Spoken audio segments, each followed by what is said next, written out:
नमस्कार, आप देख रहे हैं दैनिक साथी हरियाणा। साथियों, कोऑर्डिनेशन बेहतर हो तो प्रोजेक्ट्स को तय समय सीमा के अंदर सिरे चढ़ाया जा सकता है। हरियाणा के रेवाड़ी में बन रहे देश के 22वें all India institute of medical science यानी एम्स निर्माण में भी कुछ ऐसा ही देखने को मिल रहा है। जब से आरती राव हरियाणा की स्वास्थ्य मंत्री बनी है, एम्स निर्माण ने भी रफ्तार पकड़ ली है। आरती राव खुद कह चुकी है कि रेवाड़ी के माजरा में बनने वाला all India institute of medical science यानी एम्स पापा केंद्रीय मंत्री राव इंद्रजीत सिंह व उनका खुद का एक बड़ा सपना है। आरती ने एम्स को लेकर क्या कहा था वह भी दिखाएंगे, लेकिन वहीं दूसरी ओर यह भी सर्वविदित है कि देश के स्वास्थ्य मंत्री भाजपा राष्ट्रीय अध्यक्ष जेपी नड्डा के रिश्ते केंद्रीय मंत्री राव इंद्रजीत से बेहद बेहतर है। ऐसे में आरती का स्वास्थ्य मंत्री बनना इसमें चार चांद लगाने वाला है। बता दें कि प्रधानमंत्री नरेंद्र मोदी ने एम्स रेवाड़ी की आधारशिला 16 फरवरी 2024 को रखी थी। 203 एकड़ क्षेत्र में निर्माणाधीन इस एम्स में 703 बिस्तरों वाले अस्पताल भवन के साथ ही 100 सीटों के मेडिकल कॉलेज और 60 सीटों वाले नर्सिंग कॉलेज का भी निर्माण होना है। अब मसला ओपीडी व आईपीडी के अलावा एमबीबीएस की कक्षाएं लगाने को लेकर है। रेवाड़ी डीसी का दावा इस बात को तस्दीक करता है कि आरती राव का स्वास्थ्य मंत्री बनना रेवाड़ी के एम्स के लिए फायदेमंद साबित हो रहा है। डीसी का दावा है कि 2 महीने बाद रेवाड़ी एम्स में ओपीडी शुरू हो जाएगी। पहले दिखाते हैं आरती राव ने एम्स को लेकर क्या कहा था। देखिए, आप सभी जानते हैं कि एम्स मेरे राव साहब के बहुत बहुत दिल के करीब है और इसलिए मेरे बहुत दिल के करीब है और मैं चाहूँगी कि ओपीडी जल्द से जल्द हो सके। मगर आप देखिए, अगर आप साइट पे जाएंगे तो काम जोरों शोरों से हो रहा है और मेरी पूरी आशा है कि जितनी जल्दी हो सकेगा। क्या है कि एम्स एक सेंट्रल गवर्नमेंट प्रोजेक्ट है, तो मैं यही बोलूँगी राव साहब से कि उनको बोलूँगी कि आप जल्द से जल्द करवाएं ताकि लोगों को इसकी पूरी मदद मिल सके। आपने देखा आरती राव किस तरह से कह रही हैं कि एम्स पापा का सपना है। वहीं अब आपको दिखाते हैं रेवाड़ी डीसी आईएएस अभिषेक मीणा ने एम्स में ओपीडी से लेकर एमबीबीएस की कक्षाएं लगाने पर क्या जवाब दिया। ओपीडी का जो टारगेट आज के दिन है आयुष की ओपीडी का है वो अप्रैल है, यानी कि आज से 2 महीने बाद में। और हम उम्मीद कर रहे हैं, जो उस दिन मेरा कार्य देखा कि एम्स की ओपीडी का ऑलमोस्ट जो उनका इंफ्रा है वो रेडी हो चुका है।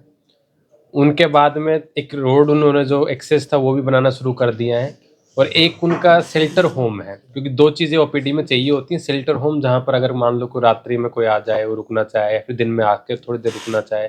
2 बिल्डिंगों का काम ऑलमोस्ट पूरा हो गया है उनका। बाकी जो उनकी नॉर्मल ओपीडी है, नॉर्मल आईपीडी है, उनका इंस्टीट्यूशनल ब्लॉक है, वो भी काफ़ी तेज़ी से कार्य चल रहा है।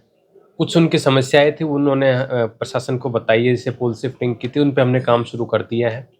और उनका कार्य अगर जिस तेज़ी से मुझे चल रहा है तो मुझे लग रहा है कि हम अप्रैल मई तक आयुष की ओपीडी, इस महीने के इस साल के आखिरी तक नॉर्मल ओपीडी और अगले सेशन से यानी कि 2026 के सेशन से फुल फ्लेज्ड जो हमारा हॉस्पिटल है वो ऑपरेशनल हो जाएगा। मुझे ऐसा उम्मीद है। एमबीबीएस की क्लासेस का भी ऐसा मैंने बता दिया, एमबीबीएस की क्लासेस अगले सेशन यानी कि 2026 अगस्त आप हमने टारगेट लिया है।